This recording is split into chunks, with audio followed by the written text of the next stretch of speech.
Welcome to In the Cool of the Day. I'm your host, Tia Young. Today we will be speaking with a multi-talented veteran who allows God to use her to bring love, laughter, and hope to a wide range of audiences. She has grown from an accomplished actor to award-winning writer, director, producer, speaker, and coach. She has produced and directed both her own original pieces and other artists' work for more than 25 years. Ladies and gentlemen, please welcome to our In the Cool of the Day set, Miss Rosie Rogers. Rosie, hello. Hello, Tia. How are you? I'm great. Thank you so much for braving that DMV traffic to get here today. Oh my goodness. Well, Rosie, we're going to get right into it because, you know, our time is short and I want you to have the opportunity to share as much as you can about your life. Right. You are a writer, a director, a producer, an artist, and a lot of other things that I didn't even mention at the top of the show. How long have you worked in the entertainment industry? Okay, so if I give you the answer that my mother gives me,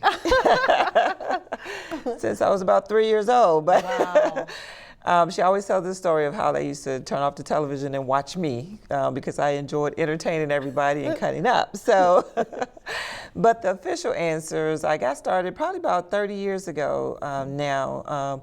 I grew up in high school doing, plays and did a couple things in college, but I actually really got into the industry about 30 years ago. Mm-hmm. Mm-hmm. So, and you're going strong. Going strong. 30 more. 30, right? Yeah, I hope so.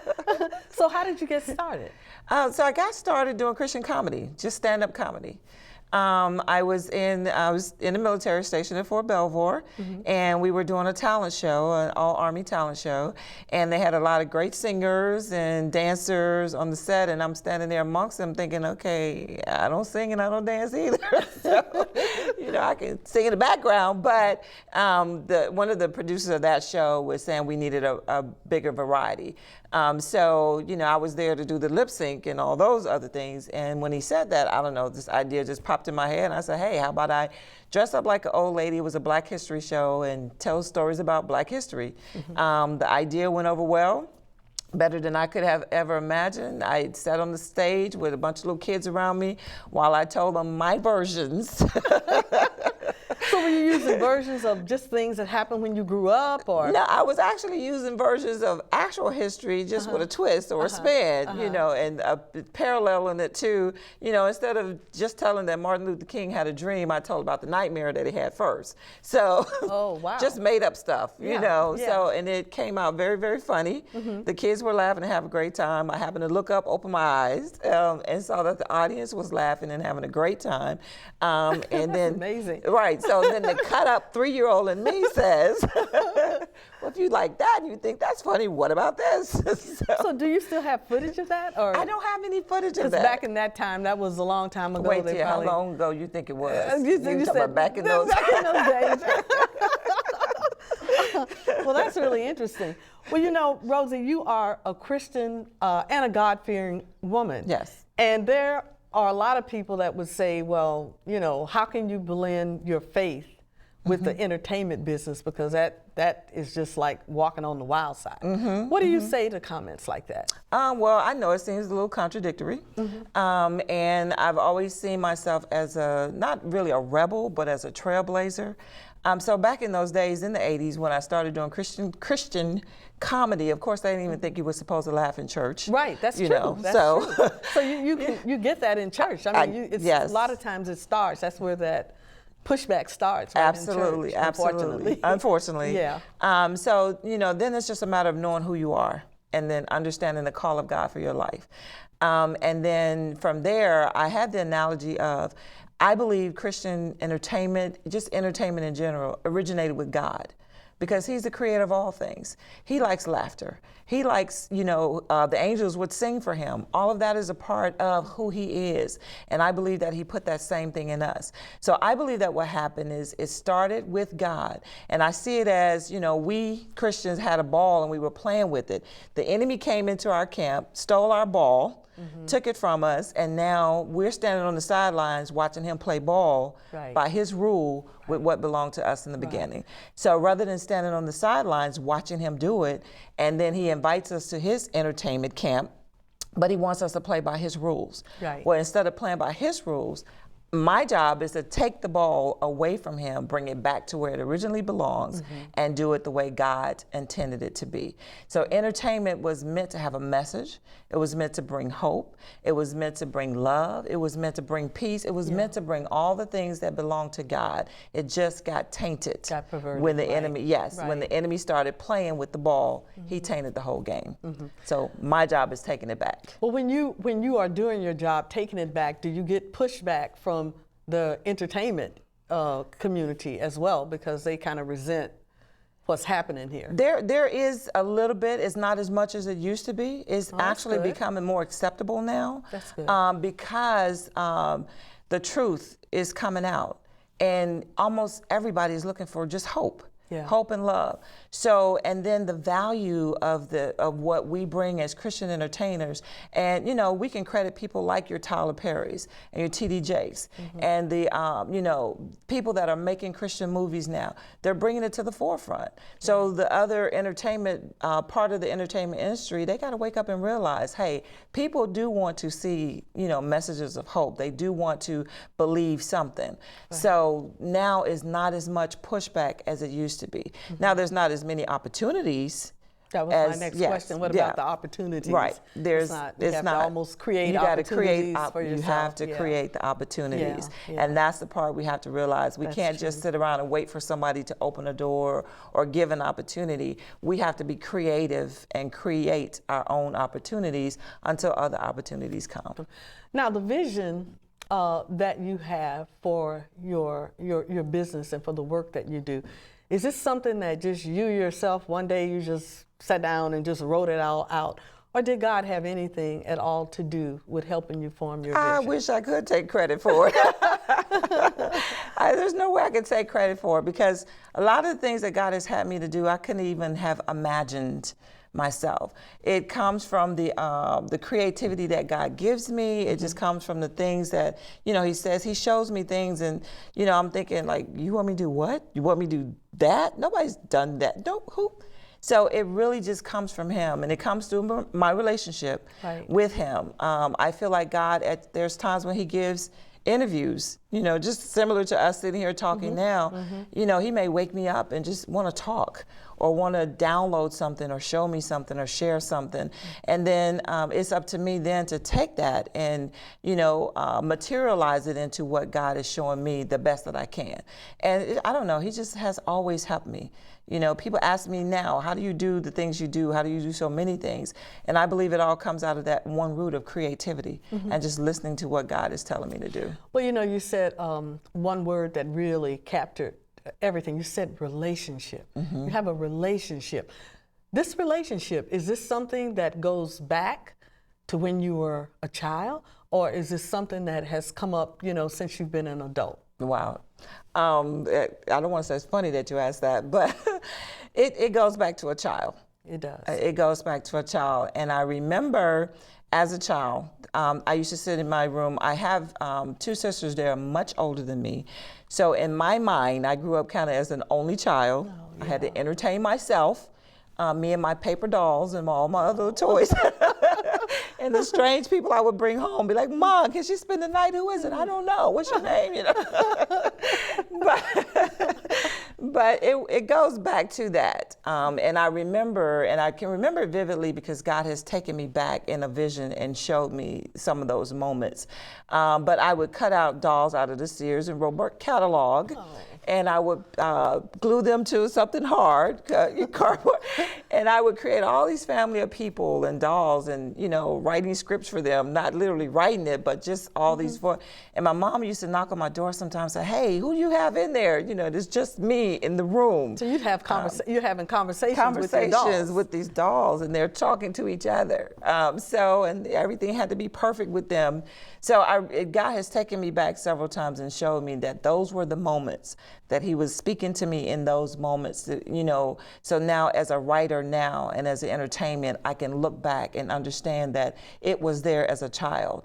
And my mom said she used to just stand in my doorway and just watch me, you know, make up all of these voices and all of these stories with these paper doll people. So I believe that what God has for us in our lives, it starts young. Sometimes, you know, someone, a mentor or a coach will come along, help us to steer that in the right direction. Sometimes it's just a matter of finding it out for yourselves and trying things and bumping your heads and falling down and running into walls. But it's there. I believe our purpose is there when we enter into this earth, and God's hand is upon us. As you were speaking, I was thinking about, you said that you had older sisters, and so you were kind of alone, but it shows how God cares about every last one of us, no matter how young, that he would come into your room and be your friend and play with you, just like you had a playmate right there with you. So he does care. Yes, he cares he does. about every facet of our lives. And that's really something. Now, like me, I can just tell. I mean, I know we haven't known each other very long, but I can see that you're tossing these hats on. You put this hat on, and you got to put another hat on, and I'm the same way. You wear a lot of hats. Yes, yes. Out of all those hats, do you have some things that you don't mind wearing that's a nice hat and you love it, and then there's some other hats that you wish you could take them off and leave them off and lock them away? Talk to us about the various hats that you wear. Okay, so I do wear various hats. And I can say the one that I probably enjoy the most is just the live entertainment. When I'm on that stage and those lights come on and there's a live audience, it's home. It's just, this is where I live. It's where I breathe. And I love it so much, just seeing the reaction of the people, knowing that, you know, that I'm doing something that's touching them in some way. Of course, I love comedy the most, but even in those times that we're doing drama, I know that something I'm doing is changing a life. And we get the feedback from people who say, you know, they saw something that changed their lives or something that, you know, created a new mindset for them. So I absolutely love being on the stage. And I try to pretend I don't sometimes, you know, you try. But deep down. Right, but deep down, it's like, okay, be humble. Don't let everybody know you're, but I love it. And where are some of the places that you've played? You've done these tours? I have played your theaters, like your Lincoln Theater, Warner Theaters. We've gone to New York. We've played in New York. I can't remember the venues. North Carolina. Wow, so I've been on shows with people like Vicki Winan, Hezekiah Walker, John P. Key. So I have done a lot over 30 years. Cruise ships, all of those things. So, and like I said, that live audience is just great. And then the second part of the question, if there was something I'd say I wish I could take the hat off, it'd have to be, I don't know, producing sometimes gets a little frustrating. Tell me about it. You try to make everything come together, you know, and stuff happens. Stuff happens. No matter how you try to plan. I mean, stuff just happens on that end. And I see it as, you know, you got this baby and you want the baby, just hurry up and grow up, just hurry up and walk, just, you know, get it. So it's like you want it, you see the vision as a producer, you just want it to be over. Like, let's get past all the other stuff in between and let it happen. So that would probably be the one hat that I could lock away, not forever maybe, but just you know, for a little while. For a little while, yeah. What about balancing your work with family? How has that been? You know what? I'm a really big family person. My mother was like that. My family, all my family, I'm from Arkansas, and really big family people. So I've managed somehow to always include my family in what I'm doing, even if they don't want to. But we do have the family time. So, and I'm a grandmother now. I Tell us about that. Oh my God, little boy, I little love girl, it. twins, little boy, I've got probably 15. No, I have 9 grandchildren. Oh my goodness! I have 9 grandchildren, boys, girls. I was not expecting that answer. I was not expecting that. 9 grandchildren. I have 9 grandchildren, ranging from age 13 to, I think the baby's 4 months old. The baby is 4 months. And I love it. It is such a blessing. Yeah, I love it. A blessing. I love it. Had 2 of them with me last weekend, and they wore me out. Are they involved at all in any of your drama? Have you been able to use any of them? I think I've used one in one of the dramas, Okay. and then I have one who actually lives out of state, and he's been in commercials. His mom is always writing stuff that he's doing, so I think he's taking after his grandma, and he's going to be in entertainment. You know, he's only 3, but right now. But family, I love family. So if either they're involved in what I'm doing, or I make sure I make the time to be involved. So I go to the Little League games, I go to the recitals, I'm always there, you know, just family is important. So Yes, I have to have that balance. And Right. God has just always helped me to be able to do it. He's awesome, isn't he awesome? He's awesome.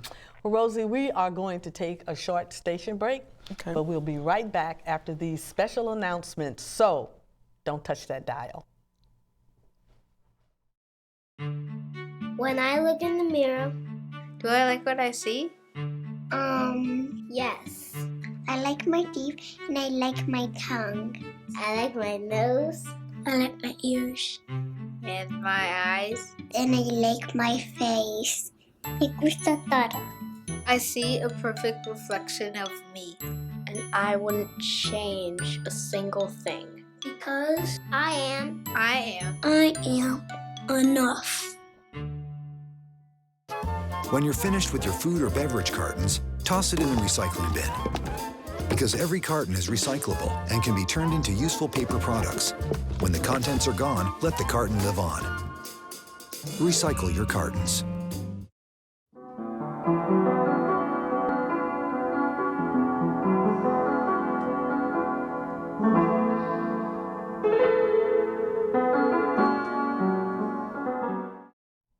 Welcome back to In the Cool of the Day. Our special guest is Miss Rosie Rogers.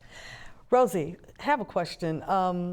I know that about a month ago, maybe a little more than a month ago, you did a special series, a mini abbreviated series on suicide.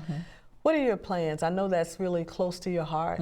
What are your plans to keep that alive and in the minds of people? Okay. We have been working on, or not just working on, but working in this suicide awareness, suicide prevention arena now for well over a year. And it started maybe about 3 years ago when God just started really dealing with me about suicide awareness and suicide prevention. And one of my grandchildren, I talked about them earlier, had a schoolmate who was 12 years old, and she committed suicide. And, you know, the letters went home to the parents to talk to your children about suicide and all of that. And, you know, it just was really struck home with me to think that a 12-year-old would think life was so bad at that time that, you know, to make the choice not to live anymore. You know, and then there was a few other things that had led up to that, and it was really just God steering me in that direction. So about a year and a half ago, I talked to my team about it, and I told them, you know, let's throw our hat in the ring and do everything that we can to bring the awareness, and then also solutions for prevention, because suicide is preventable. But we live in times, you know, we live in times of terrorism and, you know, hopelessness and all these things are going on that a lot of people feel that mental pressure. And what we need to do is we need to understand that there's an escape from all of that mental pressure. And even recently in my own life, God was talking to me and he just gave me the title. I could name off 10 reasons why I could have quit or should have quit. And then one reason why I didn't. And the one reason I did not, it outweighs all of the other 10, 15, 20 reasons why to quit. You know, because we all experience things in our lives, and if we don't have coping skills or just know that there is hope, we could all be subject to choosing suicide as a way out. And that's what most people do. They choose it as a way to escape and a way to get away from their current circumstances. So with my team, we are I have some people on my team who are actual counselors. I have a holistic coach on my team. I have people that have my passion and the vision to prevent suicide as much as possible. So we will continue to do like the special that we did, you know, a little while ago with you all. We've taken it to New York. We're just taking the messages to as many places as we can. We participate in suicide prevention walks with other organizations who have, you know, been in this arena of suicide awareness, suicide prevention. So our goal is to do everything that we can to be involved and to make this message heard to as many people as possible. Right, and I hope that the churches are having you come in and to do the drama, because there's so many people of God, Christians, and I mean people in leadership positions that are dealing with that, and they're glossing over it like, you know, this doesn't happen in the church. Absolutely. And it does, and I've often wondered why there's not more within the body of Christ that is dealing with this situation. Right. And so I'm hoping that, you know, you're getting some telephone calls to have you come in and Thank you. and talk about that. Thank you. You have a tagline, and I'd like for you to explain to us what it really means. Choose to love, choose to live. I think that's beautiful. What does that mean? Thank you. Well, that's a part of our suicide awareness, suicide prevention. Oh, okay, so tag. it's connected to that. It's connected to that. And that, you know, each day and each moment, we just have to choose to love. Because when we're loving, I understand there's a lot of mental pressure. I understand there's mental illnesses. I firsthand understand how all of that kind of works and happens. But when we begin to make choices to love, it changes our perspective. First, we're loving ourselves. Then we're loving God, and then we're loving others. And that just gives us a whole different perspective on a lot of things that may seem hopeless or just the hard times. Choose to love your way through those hard times. And when we're making that choice to just love in spite of, we're also making that choice to live. And because I believe that suicide is a choice, and I understand that there are mental illnesses that some people actually suffer from, and they need help with that. They need counseling, they need the therapy, they sometimes even need a medication for it. But make the choice every day. Instead of choosing not to live, make the choice to live. And then, you know, take steps in getting healthy and going into a better direction. So it's a choice. It's all about making those choices. And the love stems from our background over the last 20 years. We started with Make Room for Love as a play, as a production, Make Room for Love. Love Changes Everything. Love Gone Crazy is a television series. Life After Love, Love After Life After Death. So we've been working in the genre of love. We call it the Love Dynasty. And it's about a family, and they choose to love, you know, even when they're mad at each other or going through tough times. It's just making those choices. That's an important statement there, because when you choose to do something, it doesn't necessarily mean that you naturally want to do it. That you're going past that. You're going past that emotion, and you're choosing to love the unlovable. Right. And there's the, you know, 1 Corinthians, the love book, the love scriptures, it says love keeps no account of the wrong done to it. So when you choose to walk in love, you're choosing to say what happened to me didn't really happen. You know, I'm making a choice. I don't have an account, which is the same way God looks at us. He chooses to have no count of the wrong done to us, meaning there's no record. That's right. Meaning when he looks back, it's like, well, God, I did this. Well, I don't see what you're talking about, because love has already covered that. Because love keeps no account or no record of the wrong done to it. So when we learn to do that, yes, you hurt me. There's a difference in being someone hurting you and someone damaging you. So yes, you hurt me, but I choose to love. To love you anyway. I choose to love. I want you to talk a little bit about your awesome team. I had a chance to meet them when they did the suicide piece, and they were just awesome. So talk a little bit about your team. Man, do we have enough time? No. We actually got about 3 minutes. So. Because when I talk about them, there's so much I can say about the great people that God has blessed my life with. One of the things that we've always done, and I've done over the years, is I don't do a lot of auditioning. I don't do a lot of casting. I do some, but I allow God to send me people. I allow God to just connect people with us that He has already ordained to be with us. And in Him doing that and entrusting Him with that, He has surrounded me with some of the most awesome people that I could not have handpicked any better myself. People that just love God, people that love what they do. People come to us, they don't even realize they're a comedian until they get involved. You know, they don't realize that stage is where they really live until they get involved. So I have an awesome team of people that just are understanding that God does call people into the entertainment industry, and we can come together and form a family. And as that family that we have formed, we can do some awesome and amazing things.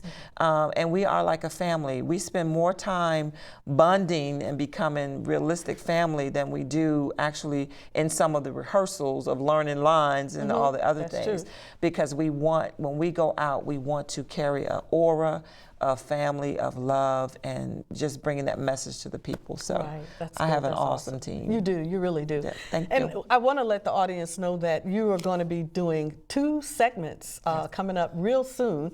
The Goodness Gracious Coffee House segment and the Purposeful Living segment. You have 1 minute to quickly tell what those 2 About are gonna both be. in 1 minute? Yes, yes. 1 Okay, minute, so and real count. quick. The Goodness Gracious Coffee House, it is a sitcom.